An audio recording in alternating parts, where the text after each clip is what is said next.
What's going on, guys? Bringing you another video today about invading in Dark Souls 3. This time I'm going to be specifically going over using big heavy strength weapons during invasions. A lot of people have been talking about how these are almost entirely outclassed by their smaller, faster counterparts like the straight swords and rapiers, but I think that if you know what you're doing, these can be just as effective, if not more so. The clips you're going to be seeing today are basically my first times ever using these weapons. Most of them I didn't even have before, and none of them were upgraded, so you can see me here farming some souls. Buying upgrade materials from the Shrine Maiden is pretty expensive.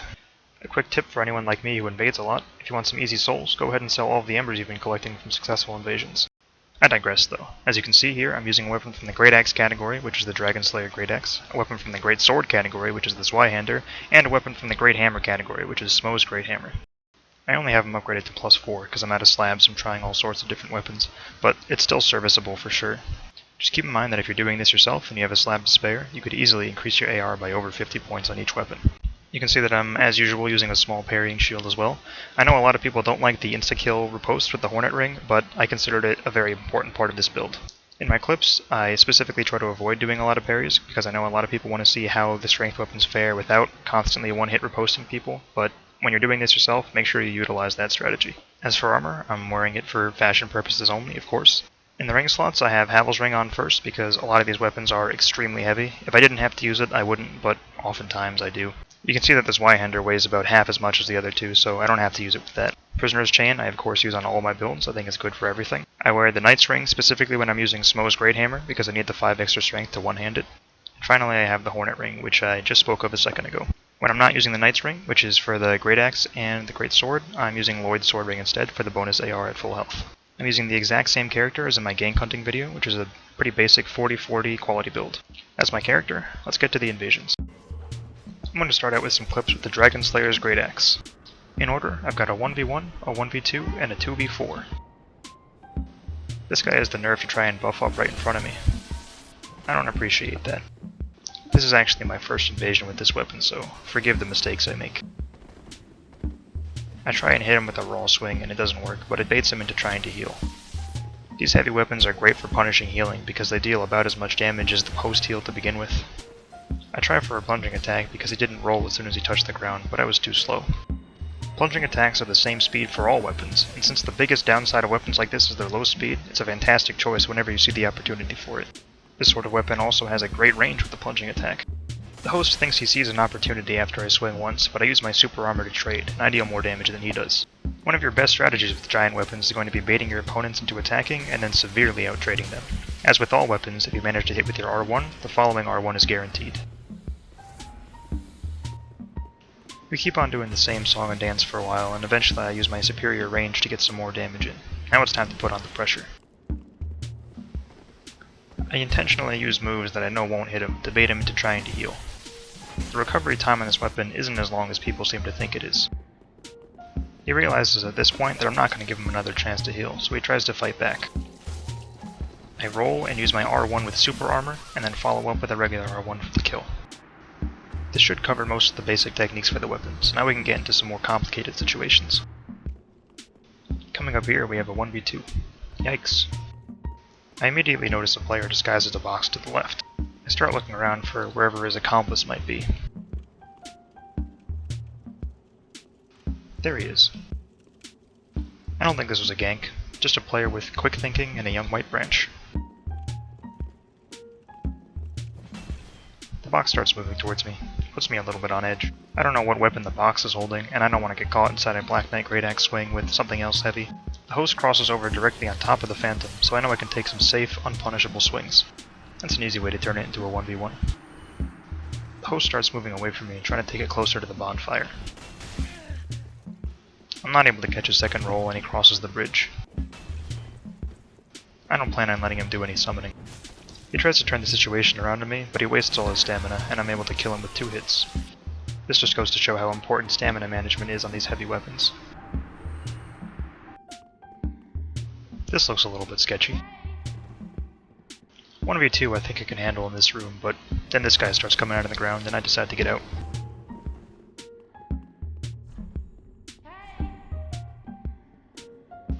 Then a 4th guy shows up. I'm not very interested in taking a 1v4 in that tight area, so I go towards the mobs. You might remember from earlier that I mentioned plunging attacks were powerful. 2 of them die instantly. One of their corpses tries to block my roll. I use my super armor to get off 2 easy hits against this phantom, while the other invader goes to fight the host.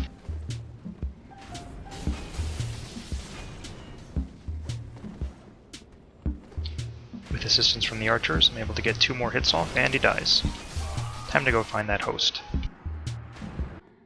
I come down to the bonfire to find the other invaders still fighting. I catch the host's roll, and the enormous hit stun lets me hit him again. We congratulate each other on a 2v4 well done. At the end of the video, I'll wrap it up by talking about each weapon's strong points, but we'll get to that later. Next up, we've got the Zweihander. This Ultra Greatsword's moveset consists primarily of very wide sweeps and a few very long stabs.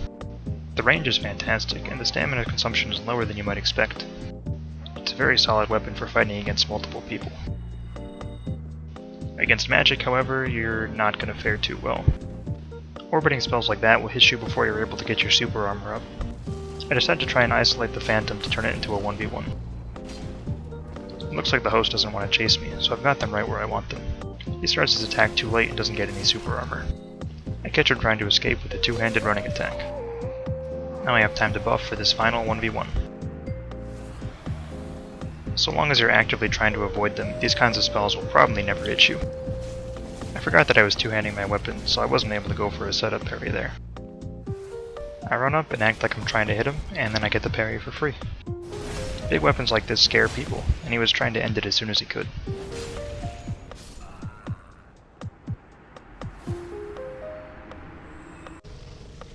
I usually like to look my opponents in the eyes when I fight them, but I saw an opportunity that was too good to pass up.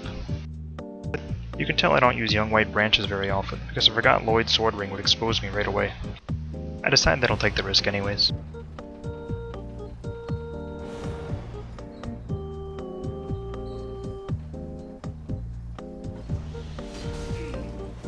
The relatively low stamina consumption comes into play here. I'm able to take 4 2-handed swings and kill the phantom with 2 of them. I'm not able to trade hits very effectively with this guy. His weapon has super armor too, so some of the tactics I use aren't as effective here. This fight actually winds up being pretty long and pretty uneventful. We're basically waiting for the other person to make a mistake so we can punish with our 2 guaranteed swings. I finally managed to catch him in a roll, and I get the kill. I started my attack animation before we even started rolling, and I was able to catch him at the very end for 2 hits. I looked around a bit, and I know that the host is over here, so I buff in advance.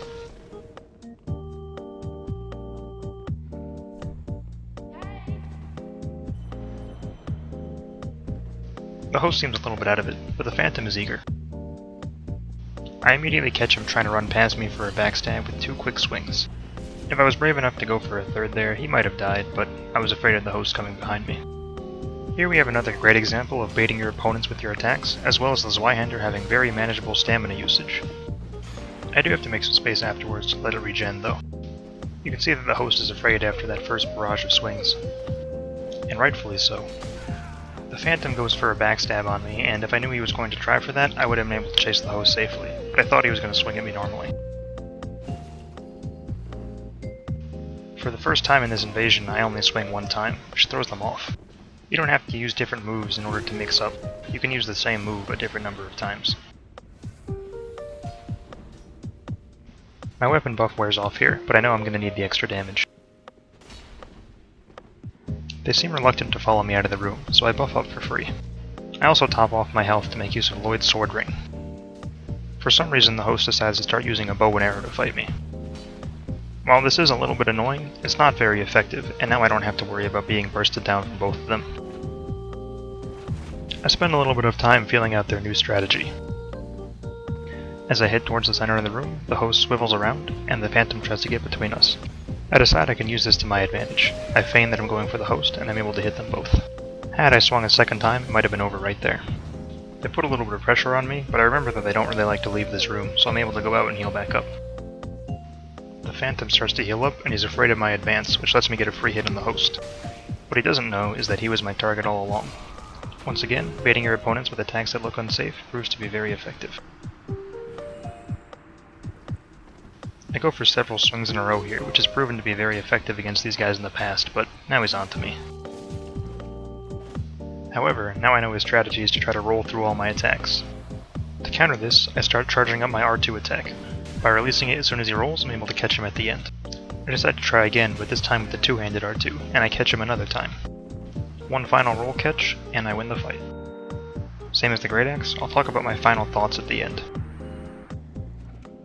Before we get too far into clips using Smough's Great Hammer, I want to mention some preliminary thoughts. In my personal opinion, Great Hammers suck in this game.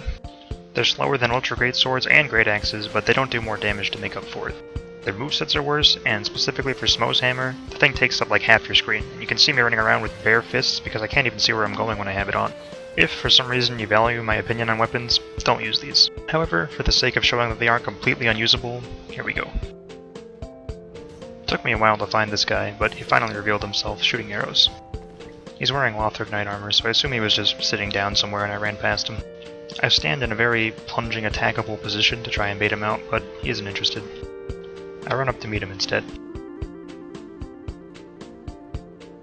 An unintended side effect of having to put the hammer away to see where I'm going is that I didn't know what weapon I was about to pull out.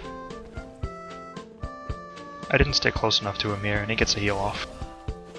Here you can see an example of the hammer obscuring my view of the target, which means I have to come at him from the side. The rolling attack is kind of slow, but it covers a lot of space. Incidentally, when you two-hand a Great Hammer, Ultra Great Sword, or Great Axe, it can't be parried. That includes all the weapons that I use in this video. This guy didn't know that, and the partial parry that he got drained all of his stamina, and I was able to break his shield twice in a row and get a riposte. This Phantom was at low health when I got here. I spent a little while trying to chase him down. If you're planning on using a weapon this big and this slow, I recommend having a small sidearm so you can take out people in situations like this. He can roll away from my attacks way too easily. I finally managed to take him out because there's literally nowhere he can go. I put my hammer away so I can see where I'm going, then I go look for his friends. Turns out they weren't that far behind.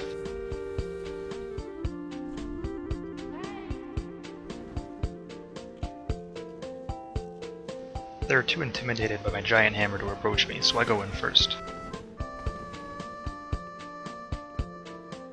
I hear a strange noise coming from behind me, so I roll away, but it was just the Phantom buffing his weapon. Because this hammer swings so slow, if you want to super armor through things, you have to start from very far away, so I spent a lot of time rolling to make space. Here I attack twice, which was very unsafe, and I get punished hard by the host. I have to manipulate my camera angle so I can see the people coming up from behind me.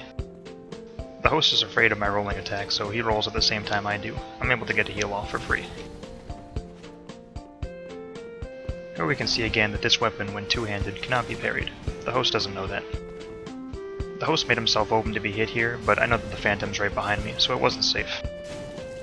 At this point I'm still feeling them out and trying to weigh my options. I know that the host does much more damage, so I might try and take out the Phantom first. He thinks he has me up against a wall, so I super armor through his swing and hit him twice. I assume the host is out of Estus, because he tries the same thing at low health, and he dies. This time I suspect the host is on the roof. I'm constantly looking up to avoid being plunging attacked. There they are. I intentionally stand here and don't move to try and bait them into a plunging attack, but they don't seem interested. They think they can kill me if I climb up the ladder. I decide to take that chance. You can see here as I end my animation I'm still in iframes, so the host doesn't get his hit off, and I'm able to roll onto the roof. As usual, I had my hammer put away to walk around, and it surprised this Phantom, giving me a free kill. I hit this Phantom's shield, and he immediately puts it down to regen faster, which means I probably did a lot of stamina damage. The host starts to try and cover him with fireballs.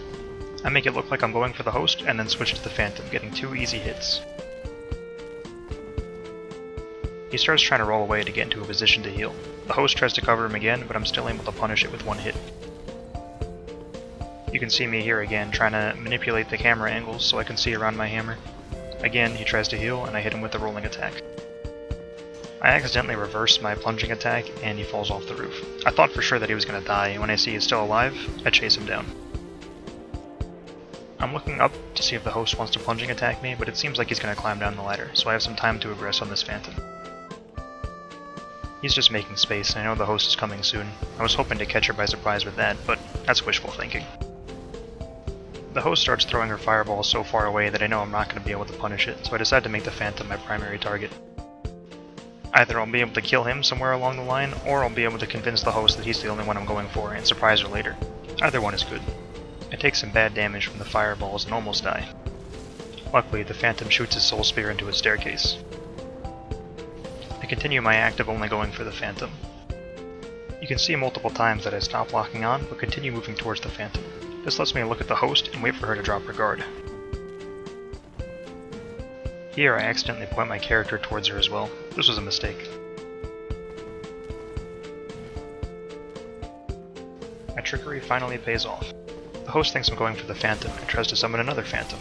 I get to kill him with 2 easy swings. This also works, somehow. I didn't wind up using it effectively in any of the clips, but as you can see, that move has crazy tracking. I'm just throwing up a random clip in the background so I have something to talk over here at the end. Making this video taught me a lot about using heavy weapons, and I now actually think that they're better than I did when I started. With a more specialized soul level distribution, as well as the weapon being fully reinforced, I think the Dragon Slayer's Great Axe and the Zweihander both have the potential to be some of the best weapons in the game. I'm still not a big fan of the Great Hammers though. In summary, Super Armor is your best friend when using these weapons. Mix up your move choices and try and bait your opponents by making them think you're vulnerable. Use your extreme range, and don't be afraid to keep swinging, because two-handing these weapons makes you unparryable. Hopefully this video will help anyone struggling to use heavier weapons in a PvP environment. If you like this video, you can go ahead and subscribe for more like it. I have some other ones up on my channel right now, and more will be coming in the future. I'll let the rest of this clip play out if you want to watch it, but for now, thanks for watching, and I'll see you next time.